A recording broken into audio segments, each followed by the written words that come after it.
ನಮಸ್ಕಾರ, ಆರ್ಫನ್ ನ್ಯೂಸ್ಗೆ ಸ್ವಾಗತ.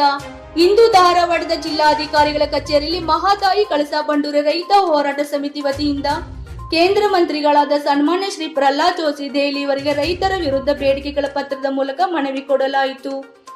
ಇದೇ ಸಂದರ್ಭದಲ್ಲಿ ಜಿಲ್ಲಾ ಹಿರಿಯ ಬ್ಯಾಂಕ್ ಅಧಿಕಾರಿಗಳ ವಿಶೇಷ ಸಭೆಯಲ್ಲಿ ಅಧ್ಯಕ್ಷತೆ ವಹಿಸಿದ ಮಾನ್ಯ ಜಿಲ್ಲಾಧಿಕಾರಿಗಳಾದ ದಿವ್ಯಾ ಪ್ರಭು ಅವರು ರೈತರ ಸಮಸ್ಯೆಗಳ ಬಗ್ಗೆ ರೈತ ಮುಖಂಡರೊಂದಿಗೆ ಚರ್ಚಿಸಿದರು.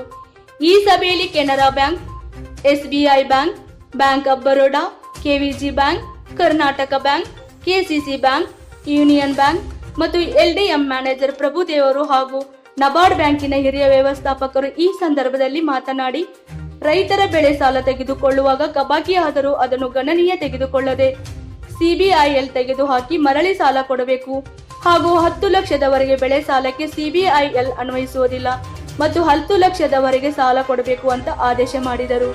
ಈ ಸಂದರ್ಭದಲ್ಲಿ ರೈತ ಮುಖಂಡರಾದ SB ಪಾಟೀಲ್, ಮಲ್ಲೇಶ್ ಉಪ್ಪಾರ್, YB ಇನಾಮತಿ ಸಭೆಯಲ್ಲಿ ಉಪಸ್ಥಿತರು ಭಾಗವಹಿಸಿದರು.